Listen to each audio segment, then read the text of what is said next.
let's get into it. What's going on, guys, and welcome back to the channel. So today, in this video, we're going to talk about USB versus XLR microphones. So one thing a lot of streamers and a lot of people don't really like to touch is audio. You know, you like tweaking with your alerts and stuff like that, but audio is just one of those things that a lot of people find terrifying because, you know, you've got like these simple, easy plug and play USB mics that are, one cable out the back and that's all you need. Whereas you have XLR mics that have a cable out the back that goes into a mixer that has a bunch of scary knobs that, you twist one the wrong way and your mic sounds like garbage. And, people don't really like to touch that. They would rather go with a USB mic that they just plug into their PC and it just works. I get that appeal. However, there are advantages with going with an XLR setup. That being, you can use any kind of microphone you want, any kind of mixer you want. You can really choose and pick which microphone you want. Although 9 times out of 10 people just pick this thing because everybody has it. So today in this video, we're gonna see if this HyperX Quadcast can sound as good as this guy. Now, I do know that this is a $100 USB mic versus a $400 Shure SM7B. They're not gonna sound the same. That's just how they were designed. But still, I want to try to see what the sound quality difference is between this HyperX mic. This is actually my previous microphone that I've used. Those of you that have been around the channel know that I use this for like a little bit, versus my $400 Shure SM7B that I've had for almost 3 years now. Holy shit, this thing is old. But yeah, so what we're gonna do is we're gonna plug these two mics into my setup, and from there we're gonna see how the audio sounds. Okay, so now here we are at the test setup. I've got my SM7B along with my HyperX Quadcast plugged in. What you're hearing right now is the camera mic. I'm gonna be using this for like the majority of this shoot because I want the audio of these two mics to be as objective as possible. So without further ado, let's get into the test. So what you're hearing right now is the Shure SM7B, and I've been using this mic for about the last 3.5 years now. And like I said, it's pretty much like the go-to like dynamic microphone for broadcasters.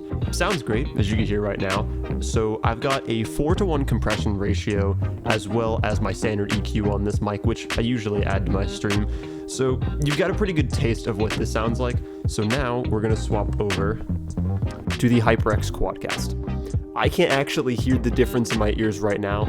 After I'm done recording this, we're going to throw this into Premiere and see how it sounds. But yeah, so the things that I really want to listen to with this is that I want to hear what it sounds like on the SM7B when I get really loud and I get like, oh, I just killed this guy. Like, oh my God, he was building all over the place. And then my teammate calms me down. And then the same thing on the HyperX mic. I just got a kill. Oh my God, that guy was building all over the place. What was he doing? And then my teammate calms me down a little bit. How does it handle that kind of, rejection? Next thing I want to test is, keyboard and mouse sounds. So it's like, I'm cranking like crazy. Oh, this guy's building. Now we're switching over to the Quadcast.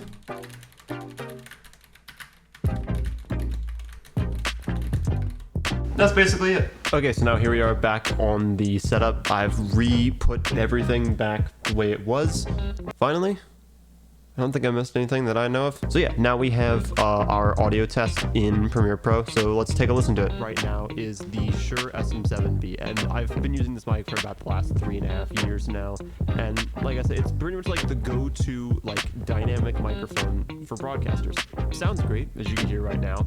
So I've got a 4:1 compression ratio, as well as my standard EQ on this mic. Man, I really like the tone of the SM7B. It really, you can tell on my voice specific, or at least like the EQ that I've done on my voice, it really like brings out like the lows. It really brings out like the lows and the highs on my end, which is really like all the EQ that I set, because as a dynamic mic, you really want to like boost the lows a little bit so you get that like thick radio presence, and then you want to boost the highs a little bit too, so that way you get that like thin, like clear sounding, so that thin clear sounding tone that you get a lot of time with like condenser microphones, like which I usually add to my stream.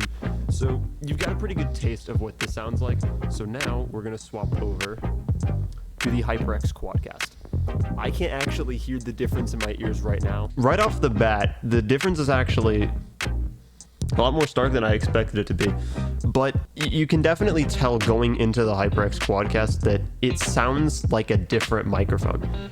It actually doesn't sound as different to the SM7B that I thought it would, which it brings up another kind of good point, is that like after, you know, your microphone is being masked by you know, like game sounds and teammates and all that stuff, any mic over $100 is going to sound roughly the same, which is why, you know, if you play this back, like if you're listening to this with like through your phone speakers, odds are you're probably not going to hear a difference. So I definitely recommend listening to this with some studio headphones if you do have them. If not, that's totally fine. But one thing I definitely want to look at is what the levels do. So the things that I really want to listen to with this is that I want to hear what it sounds like on the SM7B when I get really loud and I get like, oh, I just killed this guy, like, oh my god, he was building all over the place, and then my teammate calms me down. And then the same thing on the HyperX mic. I just got a kill, oh my god, that guy was building all over the place, what was he doing? And then my teammate calms me down a little bit. How does it handle that kind of, you know, rejection? Okay, that 100% was compression at work. But yeah, you could definitely hear a little bit on the Quadcast. There was definitely a lot more plosives, but that was literally only because of how close I had to get that mic to my face. I mean, with a dynamic mic, you generally want it to be a little bit close to your face, but I don't like it like in my camera shot, so I just put it a lot behind me. But with a condenser mic, like where I had it right now, you probably could get away with putting it a little. I could probably get away with putting it a little bit lower than how I had it in this shot, but you know, for sake of like having it like in my Twitch camera, it was about as good as I could get. Next thing I want to test is, you know, keyboard and mouse sounds. So it's like, you know, I'm cranking like crazy. Oh, this guy's building. And I forget how clacky my keyboard is until I put it next to my SM7B. Like, man, it really doesn't handle the rejection that well. Now I'm switching over to the Quadcast. How does that mic somehow do better at rejecting the noise than my SM7B does? Although in my defense, I was clacking my keyboard a lot more, so that was like kind of a missed thing on my part. But yeah, that's really all I wanted to like look at, was like what the difference is between, you know, a solid USB mic versus a solid XLR setup. Kind of not price comparable in any way, shape, or form, but it was kind of literally just for fun, just for absolute poops and giggles. It was just random idea I had, so I wanted to test it. But yeah, if you guys stuck around this far, thank you guys so much for watching. And if you want to talk about nerdy crap like audio, feel free to come over to my Twitch channel. I stream there every Friday, or as often as I can. Link in the description, twitch.tv/PlanetXGamesYT. I might be changing that soon, so stick around for that. And yeah, that's kind of all I have. So thank you guys for watching, and have a day.